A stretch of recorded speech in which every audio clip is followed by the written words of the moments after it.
Let us enter into meditation.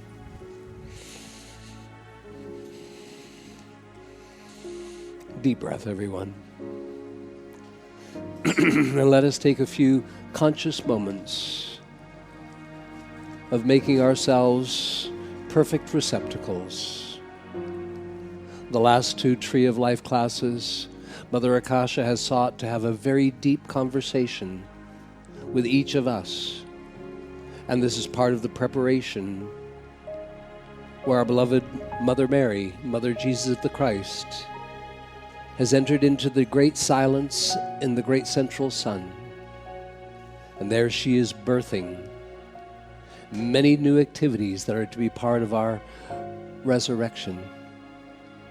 The birthing of the end of all difficulties. Our beloved Son will be a tremendous source of revealment this conclave. Of what yet exists in us that will seek to oppose and destroy our path to resurrection. And he will offer each of us the key to make sure that that never happens. For now, let us just continue to enjoy the discourses of Mother Akasha, and let us not seek to intellectually approach those discourses. They're very deep these last few weeks, but rather encourage the deep feeling and heart of each of us to give us the deeper revelation in the experience side of what she is seeking to teach us. For now, it is through the art of adoration, acknowledgement and acceptance and adoration, that we can best make ourselves a receptacle for Akasha's basic message the last 2 weeks. Is that before we can really begin to direct the great God power into this world, we must get God. We must be filled with God. So let's close our eyelids. Deep breath. Withdraw our attention from the outer activity. And turn our attention inwards in loving acknowledgement and acceptance of a great love flame that abides within the center of our spiritual heart. And this is the anchorage point of our individualized God presence within our physical bodies. We love, we acknowledge, we accept this great love flame that is fully active now within our hearts by our efforts to awaken. A flame that has been intercepted by Jesus the Christ, who has placed a tiny lantern of light over that inner flame, so that lantern could expand the love of our flame as we direct it.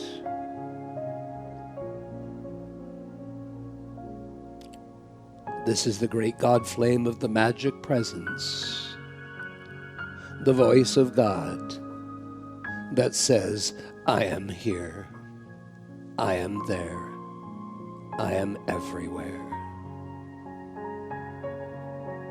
Affirming inwardly and quietly,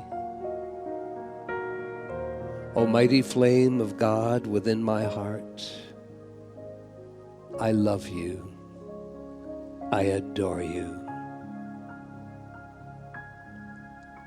and I am given to understand that I am to direct thy holy presence, unfolding your radiation, your luminosity within my mind, my body, my feelings, and out into the world. Yet before I do so, I call upon the holy flame within my heart to rise and release waves of love up to my individualized God presence, the mighty I Am, completing the circle of life,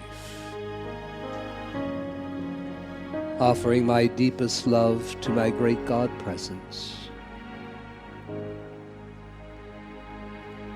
And I call upon that most honorable flame of redemption within my heart to expand and release its sacred fire of love and purity and power throughout my outer self, my life, my world.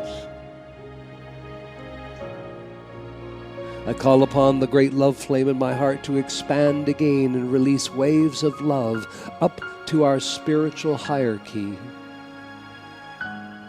Ascended beings, angels, great cosmic beings.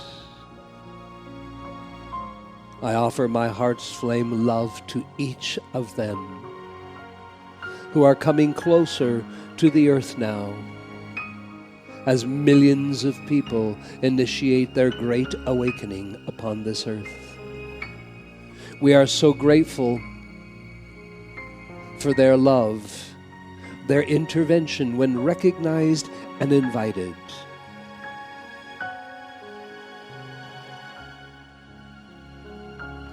And extending upon our call to the violet flame,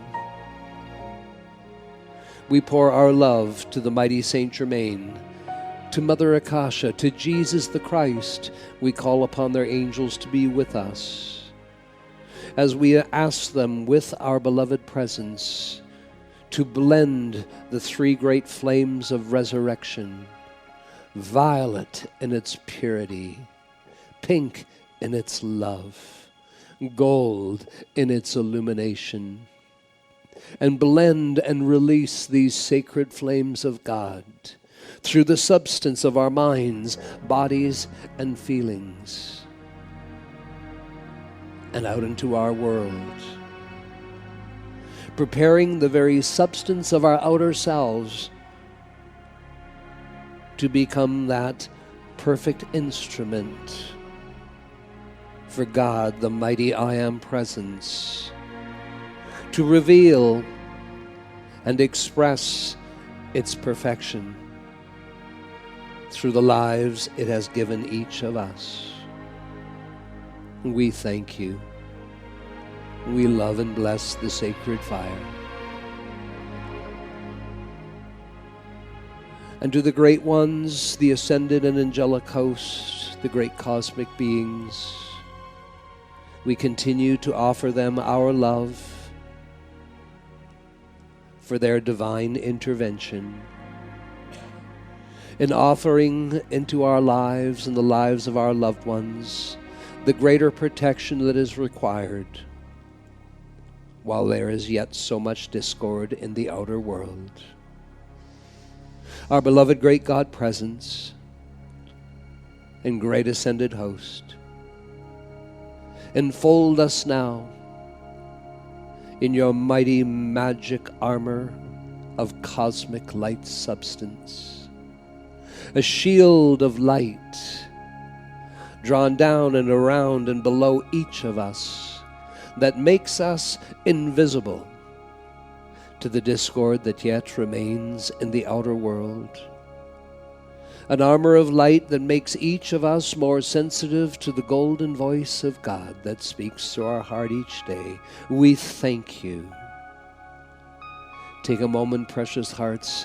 Visualize yourself lovingly held in the pillar of the resurrection flames that is sealed by the great tube of light coming down over you, around you, and below you.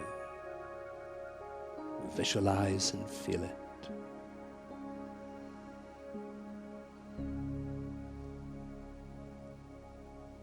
And we offer now our love to the great Archangel Michael. We thank you for your presence and your assistance to the earth at this time. Beloved Michael, we call upon you and your angels to continue to sustain and maintain a wall of cosmic blue flames outside of our tube of light as added protection until we are free in our resurrection, our service, and ascension. We thank you, Archangel Michael. Deep breath.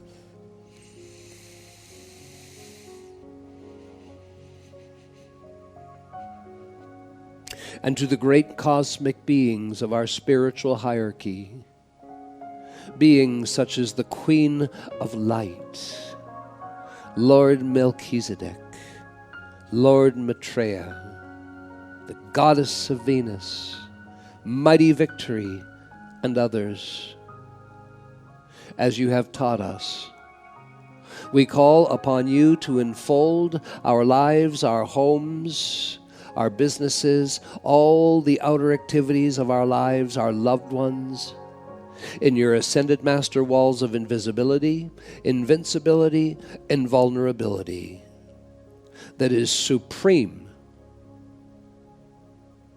in silencing all human law, human creation, or the sinister force that tries to touch us.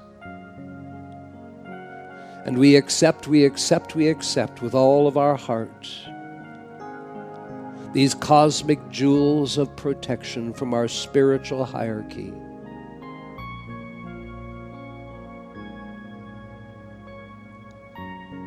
We are so grateful and blessed. Deep breath.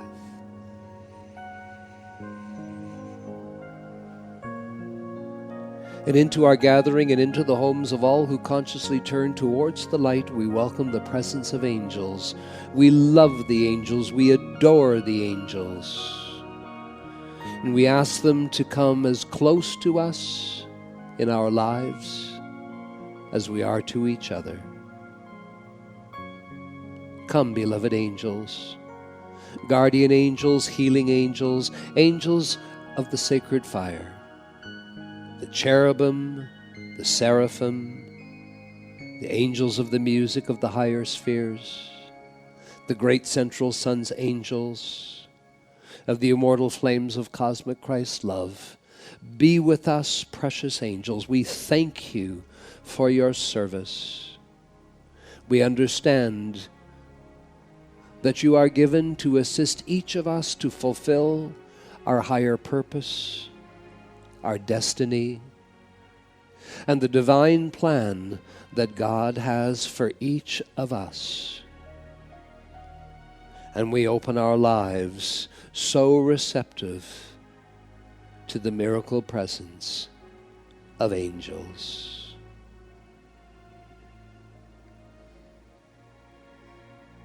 And now, precious hearts, it is time to hold a vision for others. To hold a higher vision of friends, family, loved ones. Mother Akasha invites you to bring the names or images of 4 to 5 people in your life and just hold your attention upon them for a moment, as we and students around the world call forth on behalf of our loved ones, continuously unfolding miracle-making moments. Whether they acknowledge the truth, we acknowledge the truth as God, as the very life that beats their heart. And we command and demand a path be opened to all our loved ones, that the angels may walk that path, that ascended beings may find that path and come to them, as we hold a vision of continuously unfolding miracle-making moments into the lives of our loved ones. And we are so grateful and blessed for this divine intervention.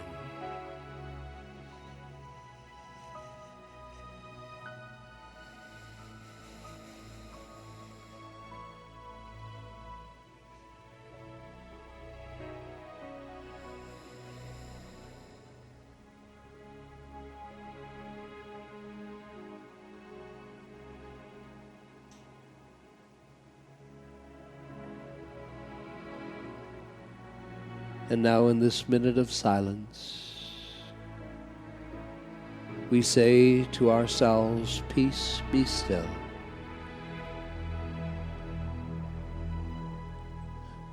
As we acknowledge the presence of God within us, around us, and above us. We seek only to be filled with the presence of God. As we offer up a holy instant of silence, surrendering, letting go, being open and receptive, that the presence of God may increase in each of us.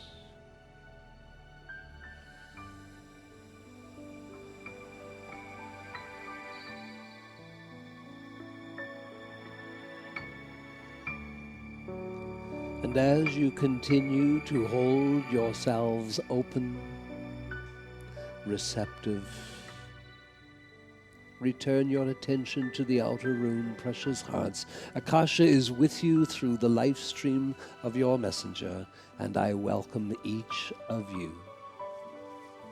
As promised, I seek to carry a conversation, to offer a conversation. Some bits, some pieces you may intellectually understand. Other aspects of it, I would encourage you to inquire of your own God illumination within your heart to give you the great revelation, revealment, and understanding. As I welcome you all to Conclave, the magnificent conclave is planned for each of you.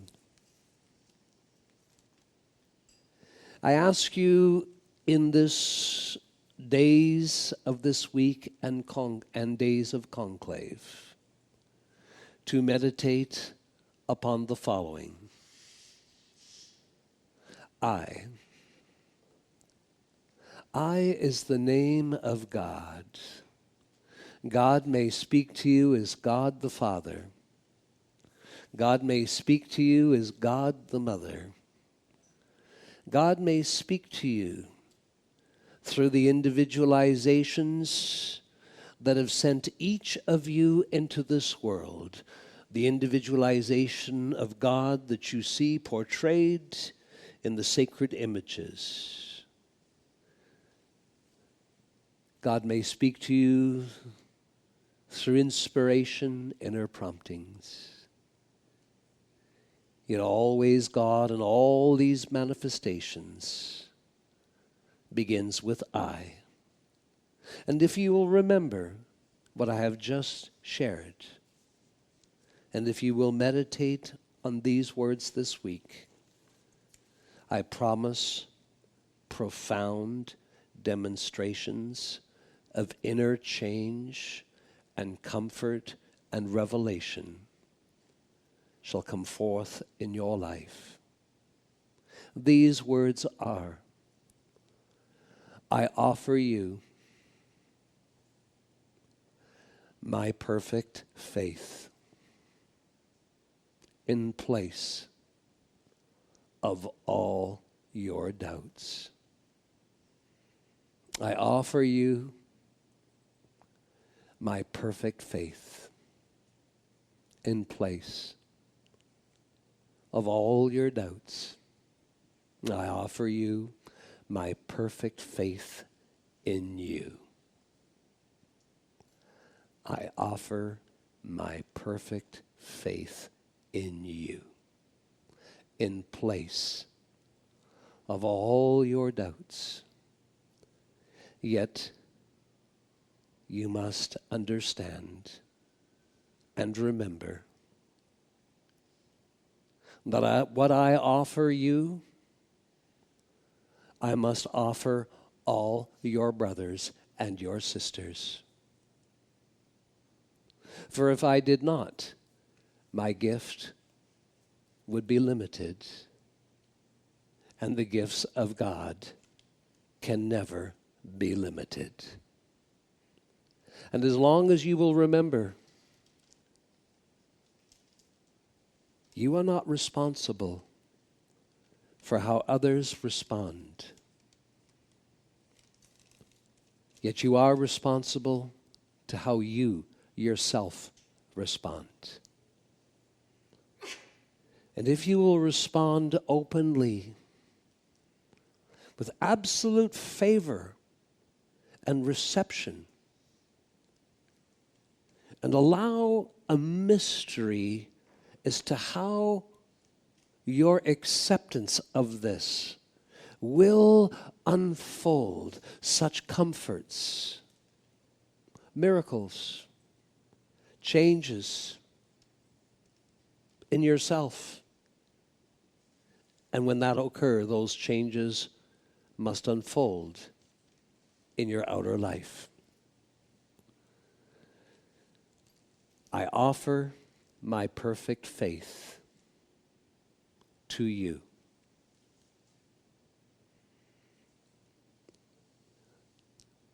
That replaces all your doubts.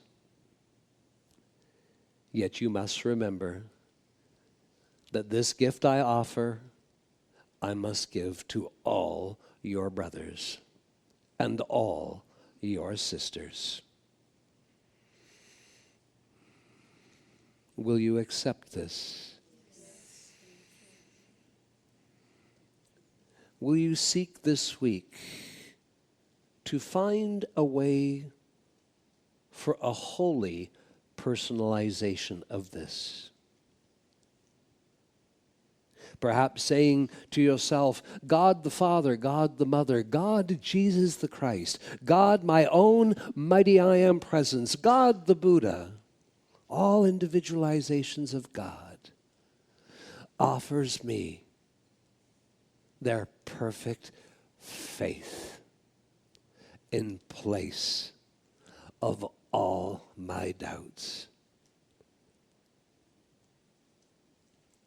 And this is a key that only I can turn and see this door opens by remembering that this gift is given to all my brothers and sisters, everyone, regardless of how they live their lives. And how they live their lives, in a discussion I've been having with you a couple weeks. It began 2 Wednesdays ago by inviting each of you to realization that it is wonderful that you are turning to God, to source, to light, to love. It is wonderful that you have freed yourself of superstitious religious beliefs, that you must face why those superstitious religious beliefs remain.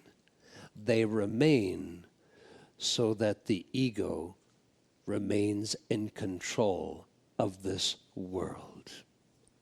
And it is because the ego, now I could say something a little bit more harsh, it is so those religious superstitious beliefs of the 5 major religions must remain so for Satan to continue to have control of this world. So, what have I revealed to you? What you already know, seeking only emphasis, Satan, ego, that aspect that has grown in many of your lives that have made you feel separate from God and an island unto its yourself until it has convinced you that it is God. We are going to create power through joy, through love in motion, this conclave weekend that is enough to move mountains of illusion of such suffering that is in this world. A son will seek to prepare each of you this weekend to dismantle the frame of the ego from your entire being.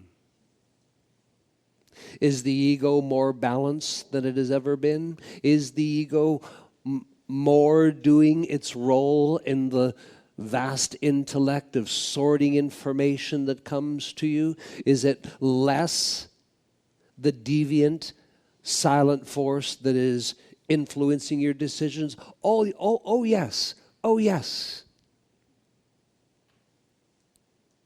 It is that altered ego that has been delicately balanced.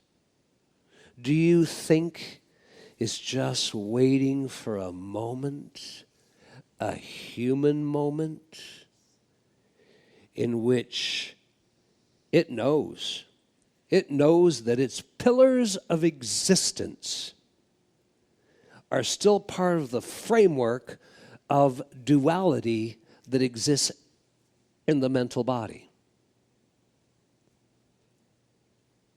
And so it waits for human moments.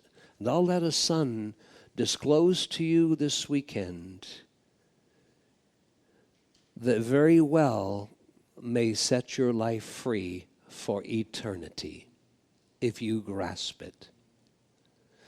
Yet in preparation and an extension of the last 2 weeks, 2 weeks ago, I was inviting you to be aware. When we pray, is it possible that in our praying and decreeing that we are birthing a perception that is dangerous? That we are birthing a perception that we can order God around? God, do this. God, do that. Are we actually building a dangerous perception that God is our servant? That can be appealed to do this, do that, destroy my enemy? I had you contemplate and think about that 2 weeks ago. Last week, I asked you to realize some of the principles of spiritual metaphysics that have been part of long-standing schools of inner wisdom that metaphysicians come to in their spiritual OMG moments.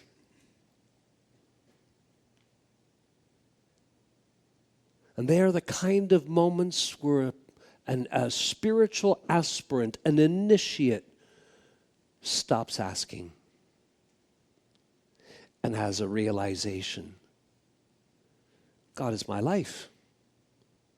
God is omnipresent. God is omniscient, omnipotent. God is life. God is everything. Therefore, God is my health. God is my supply. And of course, this will not work for you if you have not set aside the superstitious religious belief in a punishing God, an abandoning God. Those beliefs must be set aside. In fact, before you will ever be free, you must set God free. I gave you examples that God has not stopped being God.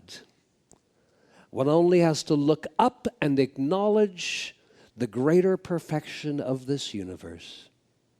That regardless of what is going on the surface of planet Earth, interstellar beings from other worlds are very aware of what's going on the planet Earth. Battle between light and darkness.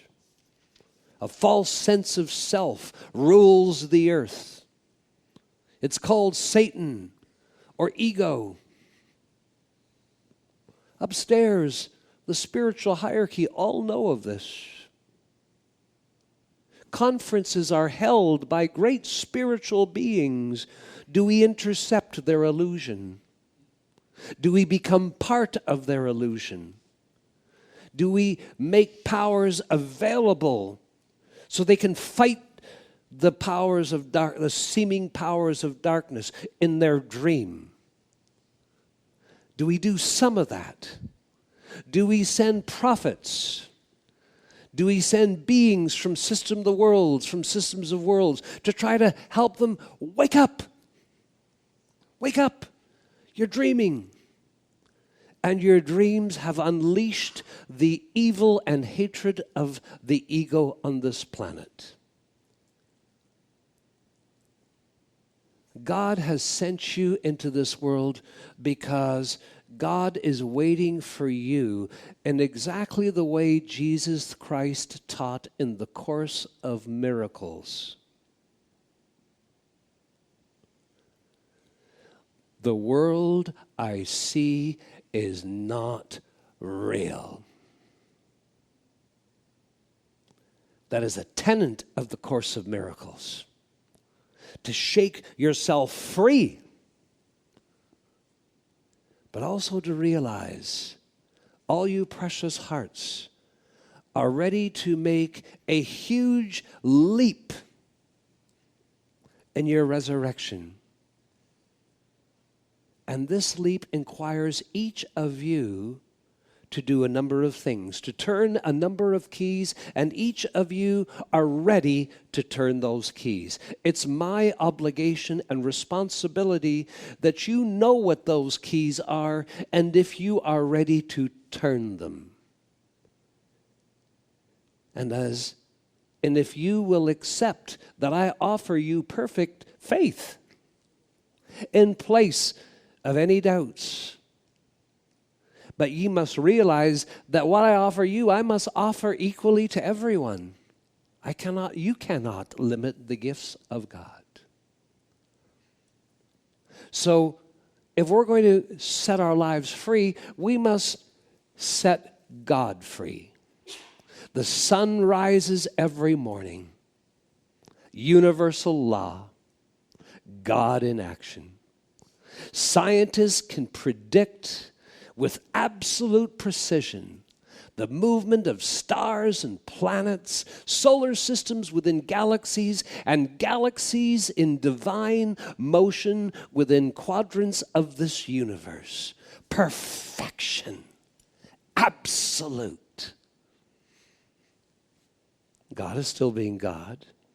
It is the people of earth that made themselves something else and then created a physical manifestation of that. Tonight, we go deeper. And how will you reason with my wording if I say to you, God will first be known to you in your relationships, in your relationship with yourself and your relationship with others. And you may find my words shocking, yet let the shock all the way through. As I say to you, every divine relationship, and every relationship ought to be divine. Whether it is with a lover, a brother, a sister, a colleague, a mother, a father, a son, a daughter, a friend. Every relationship in the design of God experiencing itself, every relationship must be seen as sacred.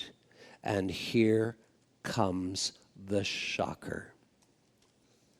And you cannot just turn a page and start doing it without contemplation and without acceptance of this truth. Every true, authentic relationship A relationship with a husband, a wife, a son, a daughter. A relationship with a friend, a neighbor, a business colleague makes no difference. Am I clear? Every relationship must come with commitment.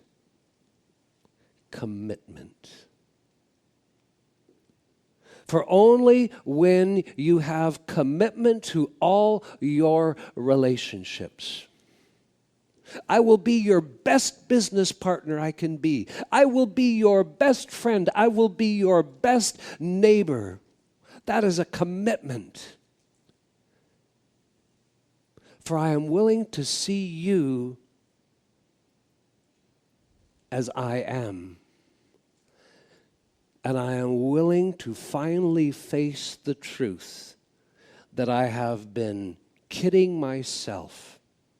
I've been fooled by personal empowerment coaches who suggest that I can be at peace in my relationship with this person here.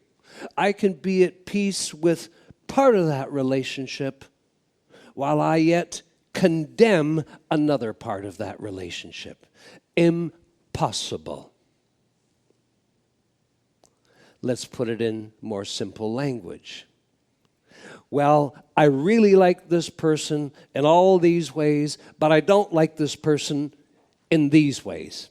I don't like it when this person does this and that. I don't like this and that about this person, but this other part of this person I like a lot. Do you follow that? Yes. That is not genuine. That is separation.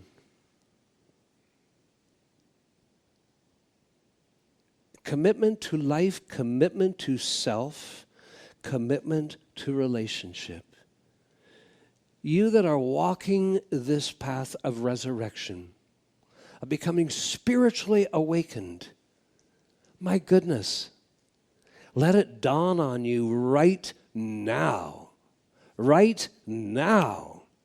Let the dawning upon your consciousness that as you move from being God realized due to all the truths that you are studying, and you are studying truth because truth told you, know the truth, and the truth will set you free. And so you do this, and you grow. And there are improvements in the outer world.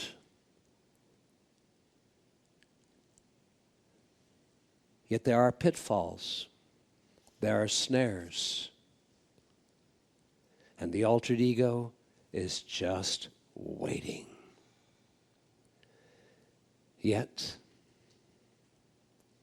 what makes Jesus Christ stand out from any other prophet, from any other star being that came from the stars, was that he faced the ego. He faced Satan, and he shook it down big time. Do not tempt me. Do not fool me.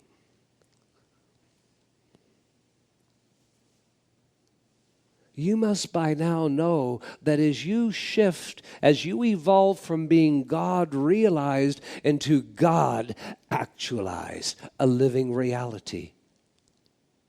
Where is that going to act out? Where is that going to begin to act out? It's going to act out in your relationships first. Where else? Where else? From there, it will expand. And therefore, because God will seek to act out as God is actualized as your true being, then this is where, before we take the next step, let's back up.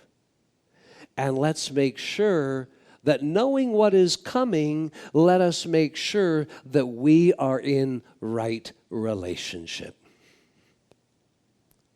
So you study. You set yourself free of all the religious beliefs about God. You understand God, divine mind, the Father, the masculine energy of this universe. You're awake. You understand as God, the heart, the soul, the divine feminine energy, the mother of the universe. And you realize in your awakening your own divine sonship. And amongst you are daughters who have conflict that has not been resolved.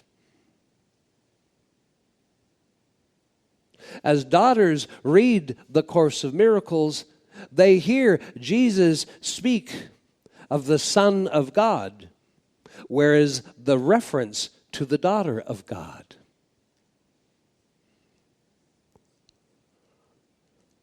This is where it gets so confusing.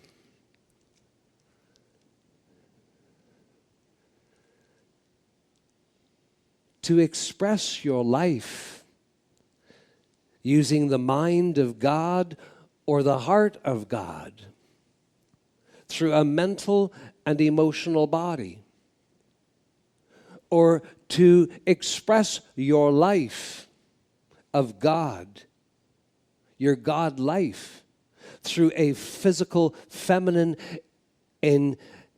embodiment or masculine physical embodiment, has nothing to do with Source. Source is one, and in its union is one. And all its expressions comes the individualization. Oh, in my next lifetime, I shall evolve a brilliant mind in a feminine garment. In my next lifetime, I shall evolve the most compassionate, the Buddha heart, and a masculine embodiment. And then you even make it a little more complicated, but I'll leave it for that.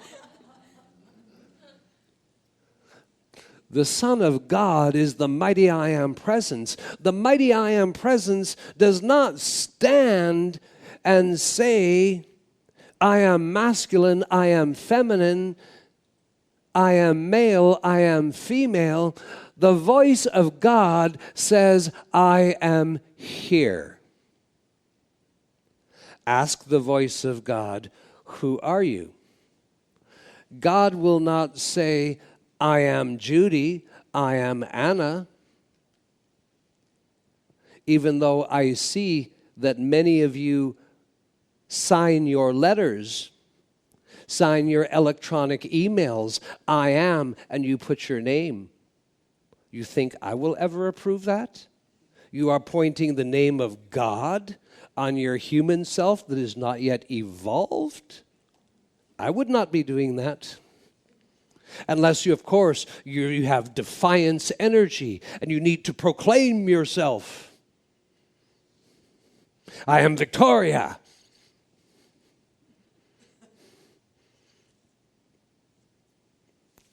There is no document that Yeshu ever signed, I am Yeshu.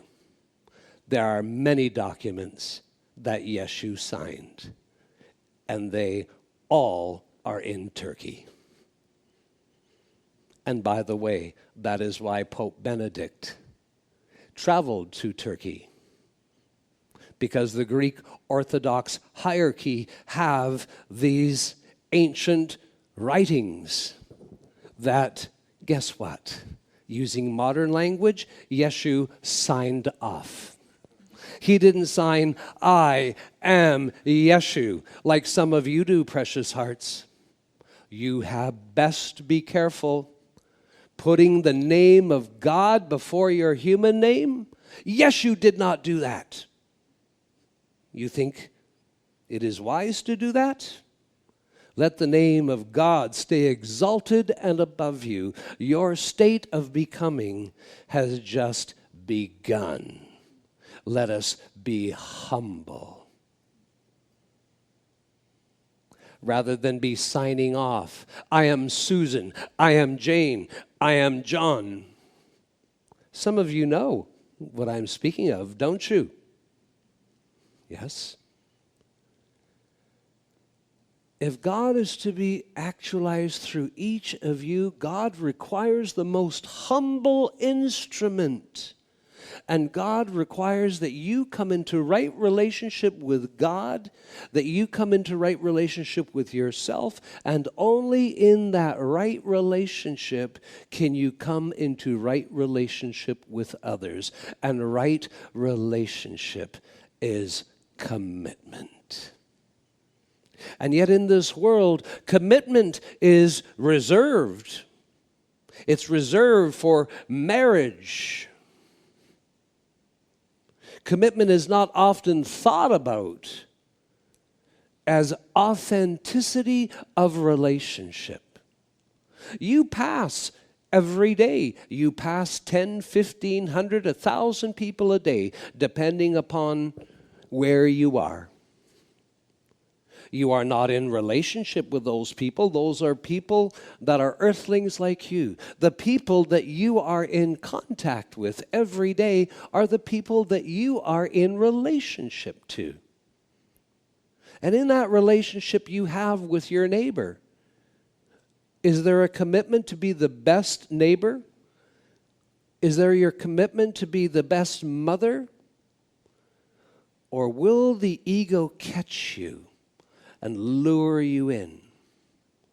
Well, I'm trying to be the best mother. I'm trying to be this. But if you could see how my daughter or my friend is acting up, or the way your friend is acting up has nothing to do with you. Zero. You have the freedom. You have the freedom like Jesus did. Jesus did not try to change anyone. And there were many that came upon his path,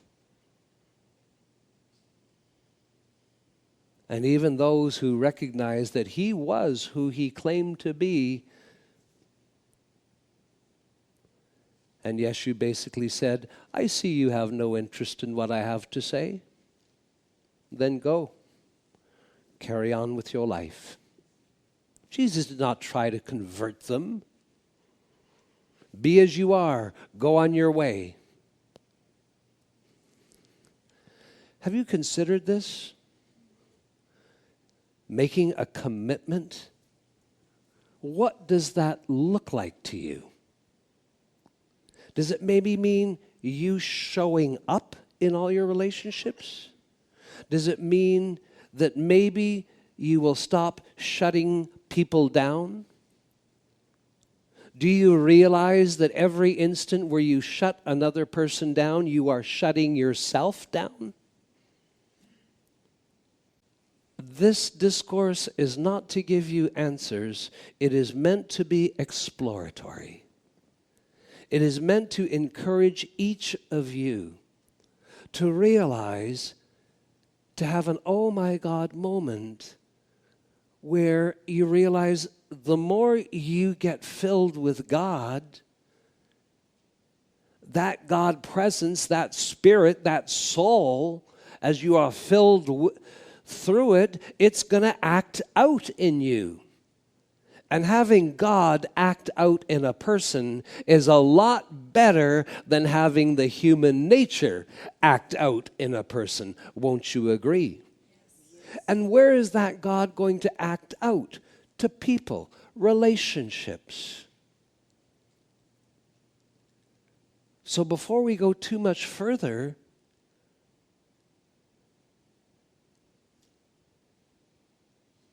it's not your responsibility as to how others receive your love, your authenticity. Well, hate me all you want. I still love you. That's the way it is.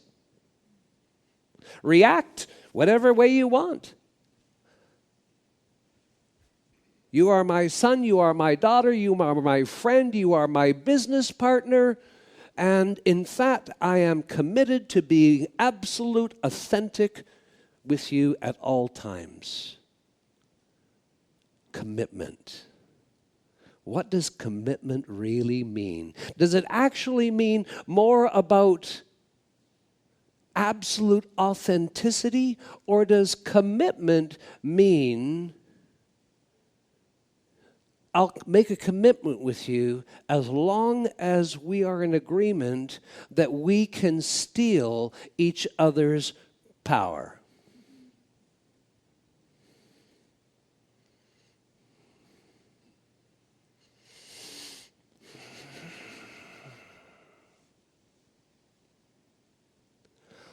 All this business,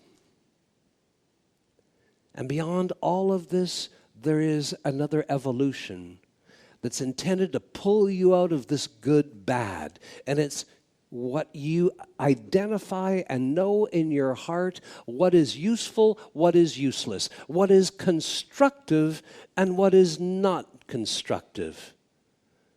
There may be some teachings that support this, but only you, as the light pierces through your heart and your mind, do you start to know what is constructive and what is destructive.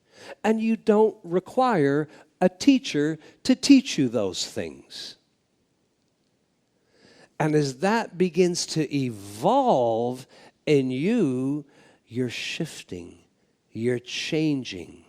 Things are starting to balance. Meanwhile, is it possible that any of you could have a less than pleasant moment still? Is it possible that somebody could trigger you into a human moment? That's what the ego is waiting for. The ego is back in the intellect and it's sorting everything out. But you must know that the ego is not pleased. Just waiting. It knows the frame of its existence still exists in your mind until the resurrection washes that away. Shall I tease you a little of what that frame is? You may be surprised. I'll allow a son the depth of explaining this. The two pillars that the ego still has as part of the construction of the mental body, created over hundreds of lifetimes. The first is idle wishes of the outer self. The second is grievances. The ego's job is to make this world as miserable and full of suffering and problems that you will be filled with idle wishes to be free of all those problems. And to make sure you stay in that place, the ego's role is to make sure that you have grievance with each other. Commitment in all your relationships will not allow grievance. But grievance and idle wishes of the outer self are the last two pillars that the ego knows exists in your mind. And when we come, precious hearts, and we encourage you, take your attention off the world, turn within, expand, be filled, the ego just backs off because that is not its territory and it knows it can do nothing. It just hopes that things will go a little crazy in your life. You'll go off balance. start to have lots of human moments, have some conflict with others so that grievance can come up. Ah, good. You have a grievance with someone. Ah, the ego is happy. The Christ loves solution. Something happens between you and anyone else. Anyone. It can be a clerk at a bank, a clerk at a store.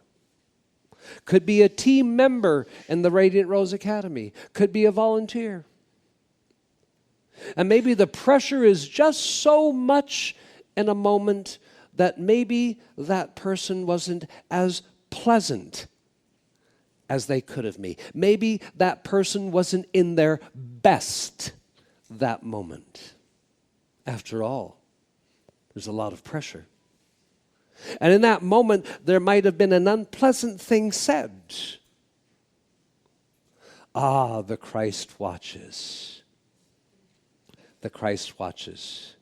Is this an opportunity for the Christ to bring forth a solution?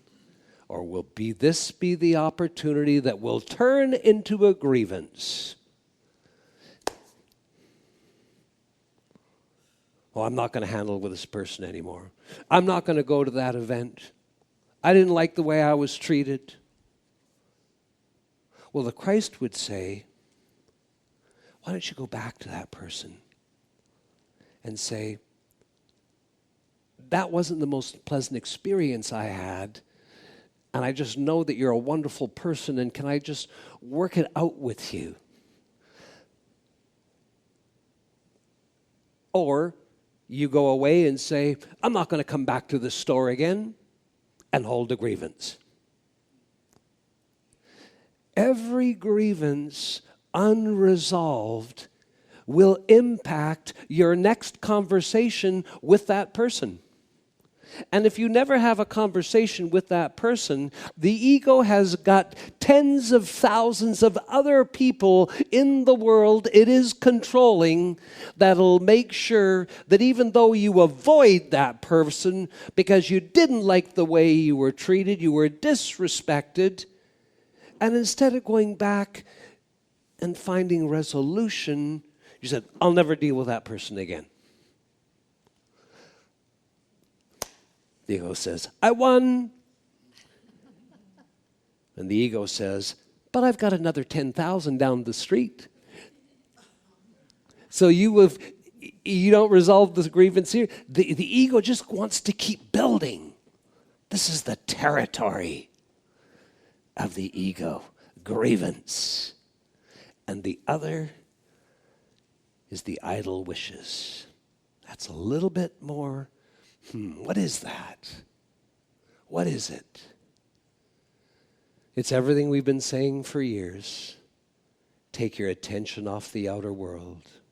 Place your attention upon God. No matter what the appearances seem to be, the ego is that aspect that wants to bring about idle wishes in you.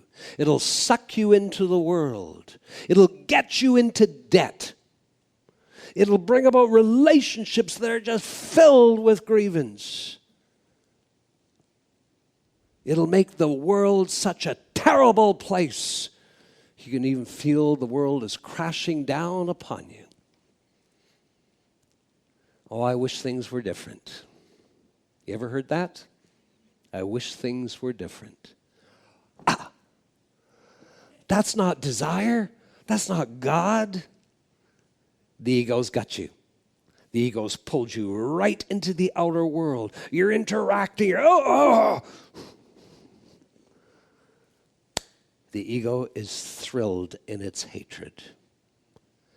And the only aspect of you that could be thrilled in hatred, the only aspect of you that could be thrilled in hatred is an aspect of you that is not real. It's the false sense of self. It's the limited sense of self. on this planet. It's called the human.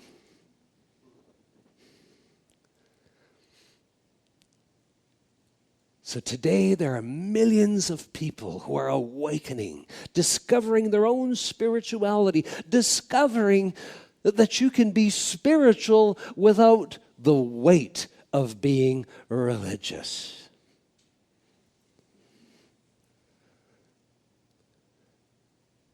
So as I leave you, I ask you to remember these words. I am Akasha. I am the Holy Spirit. I am the soul. I am the heart of this universe. I am the feminine manifestation of the heart of the great central sun. And whether the voice of God speaks to you through Buddha, the Christ, any individualization, that individualization begins with I, that it may be glorified, not the outer self. The outer self will come along, and you can listen to the parade of the conversation of the outer self. I did this, and I did that, and I went over here, and I. And that's quite a different conversation when the voice of God speaks through you or through an individualization such as happening to you now. I offer my perfect faith in you in place of all your doubts. Sometimes you don't see things right on as a doubt, but it might be more an intellectual thing that happens. Well, what about this? And what about that? They're all doubts.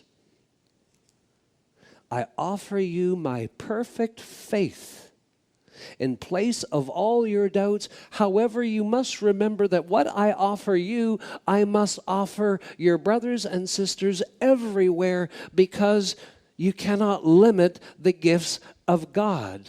And next, to ensure that this is a gift that becomes actualized, requires you to turn a key.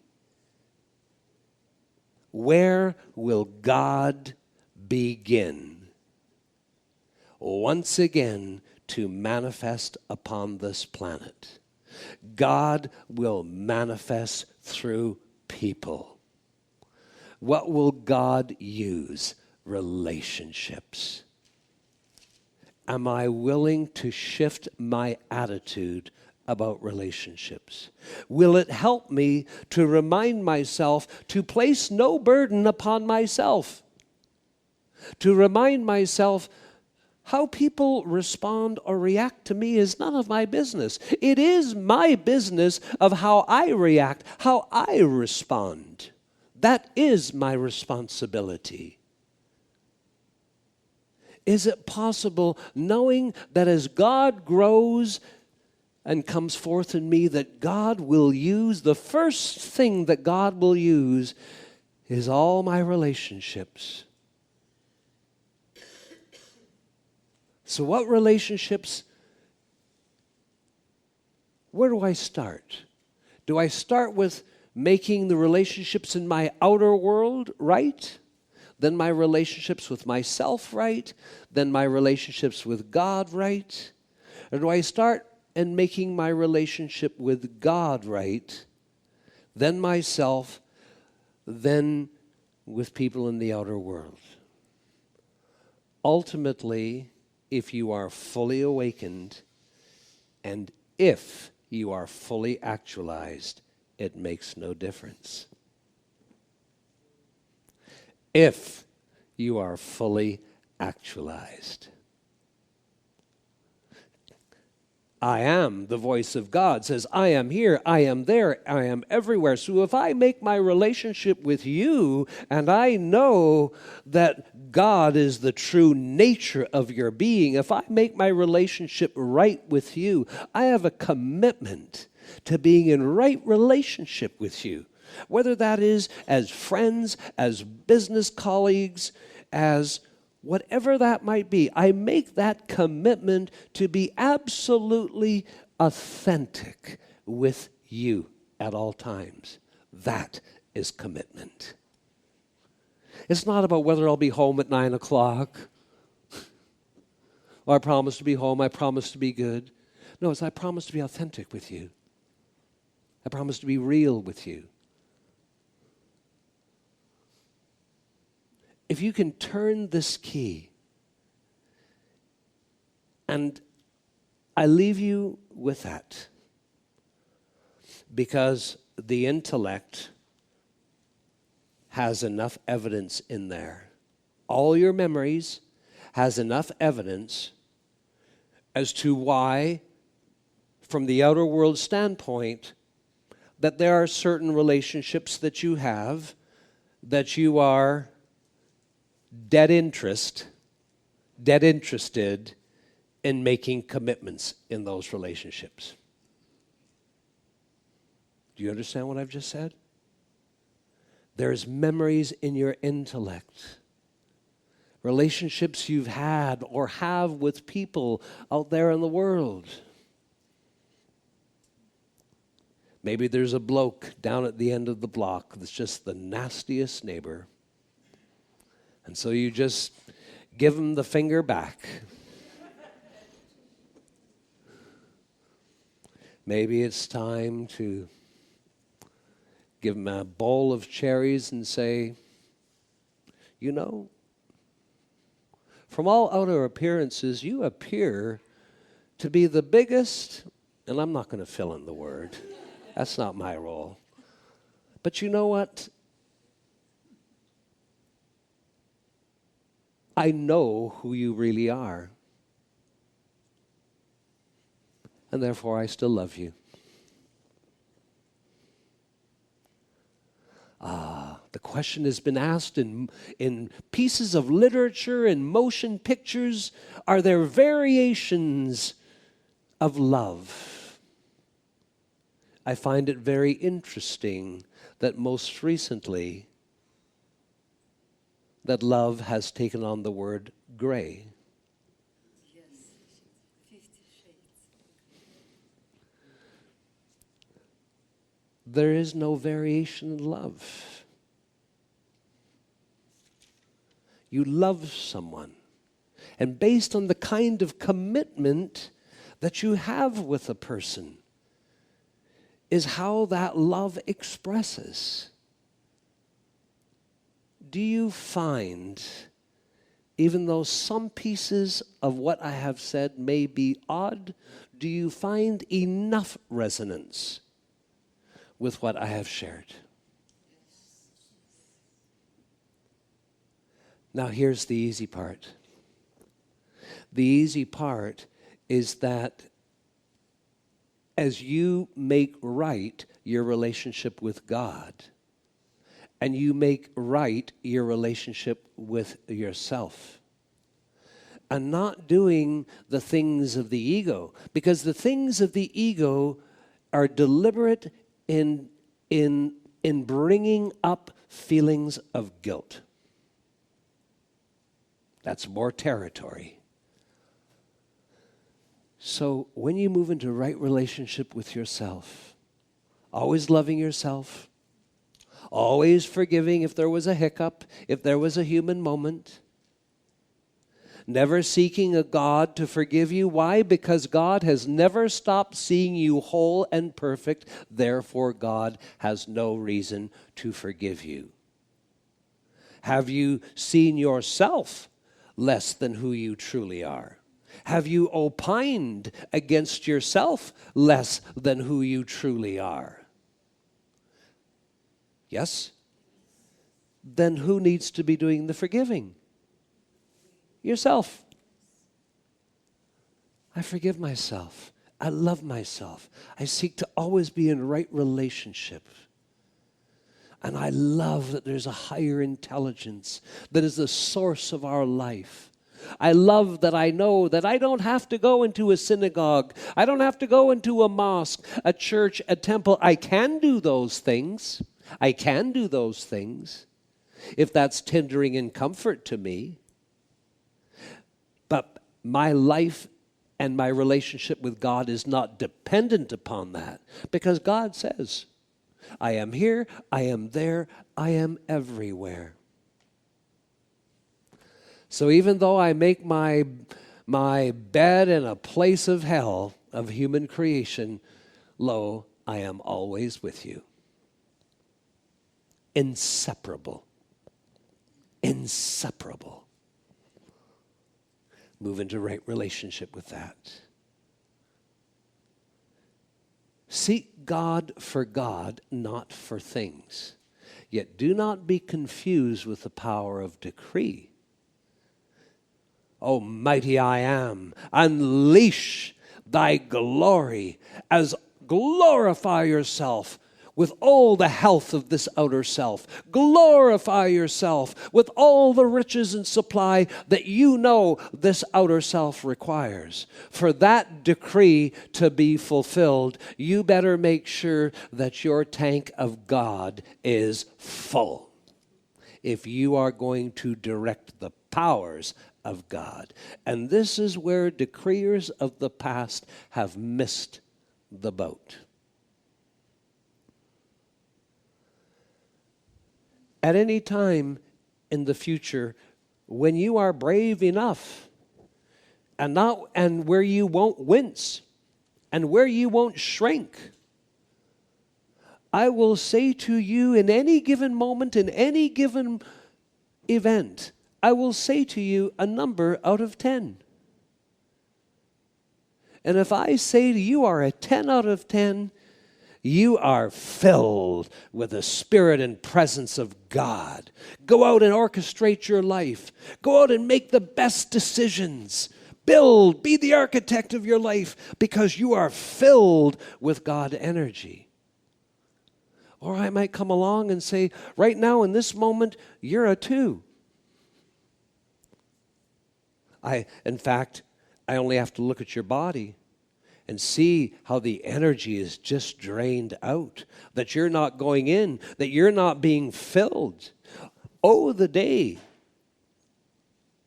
that while I am transmitting, and now that your messenger is out in his light body, and I have a little bit more freedom in his garment, oh, the day that I have Leanne up here with me, and Leanne has a bowl of little pieces of paper, just tiny little pieces of paper.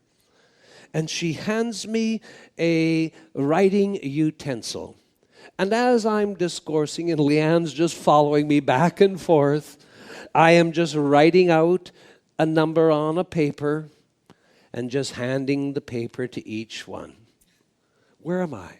How much God do I have in? And that number will always be based on your present state of consciousness. If your present state of consciousness expands into full illumination, then what might have been a 9 a week ago might only be a 2 today, because you are illumined. You ought to know better. You have all the keys. Why aren't you turning them?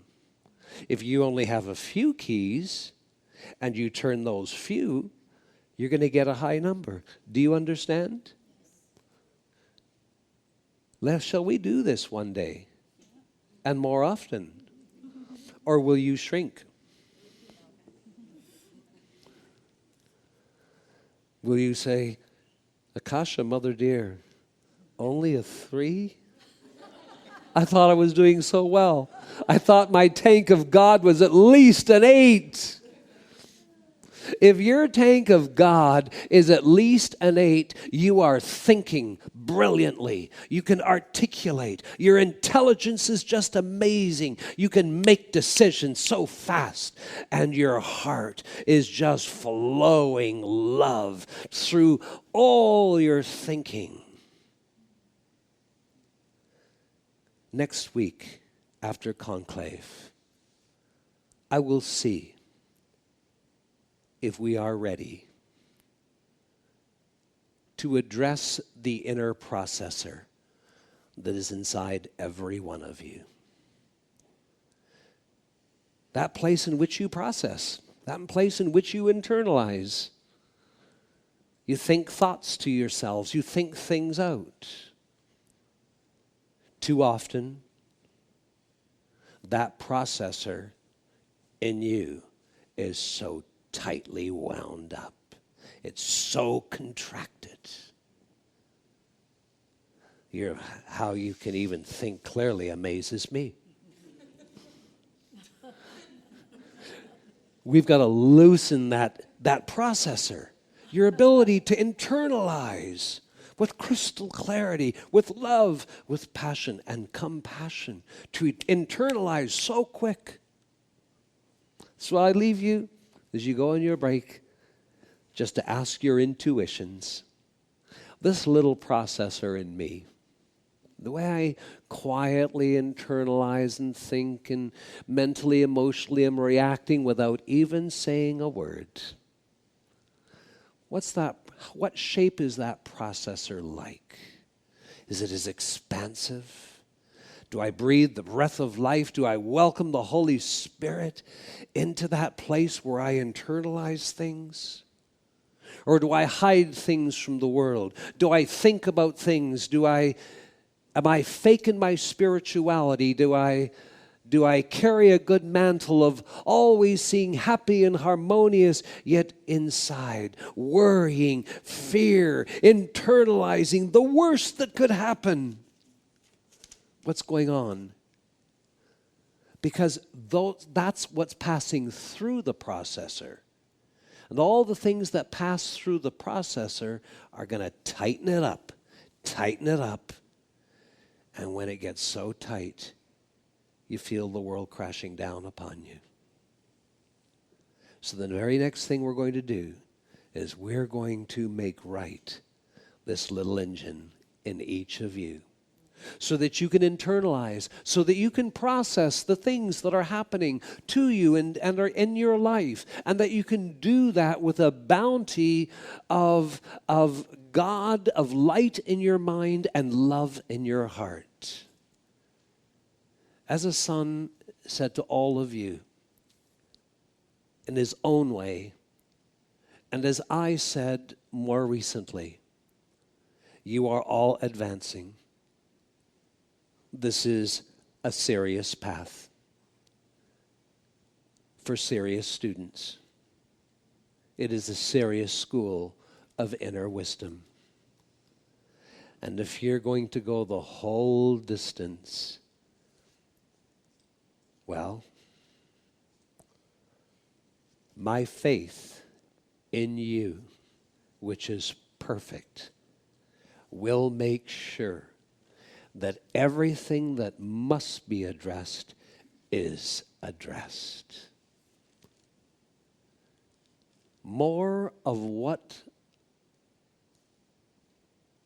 does not work out right in your life is less about you, is less about some psychological factor or force, and more about the ego is trying to save itself and wants to ditch you as fast as it can. However, the mother's presence, the power of love, and the keys that you will be given week by week, what Mother Mary will return from the great central sun and offer each of you, your continued studies, your dedication, your commitment to your life, your spirituality, your path, and to all your spiritual brothers and sisters will ensure. Can we come to a place where we catch it before it happens? Now, what does that mean? Catch it before it happens. Catch the nonsense of what the ego's trying to create before it succeeds and has a physical manifestation to it. Do you understand? I am absolutely committed to each of you. I thank you. May I have stirred a place within you as you honor that your consciousness is one with the consciousness of all the students coming in from around the world in celebration this conclave weekend. That what I have stirred and shared within each of you may find its awareness in the larger student body that is arriving into the Crystal City of Vancouver for our Resurrection Conclave. May the resurrection be a bounty of life that just lifts you and lifts you and lifts you. May each of you, as you move forward, remember this area of your chest cavity, that there seeks to be a fiery furnace of God that is so powerful that it can create a golden aura all about you and be a miracle presence that comes into this world. God bless you, precious hearts. Namaste.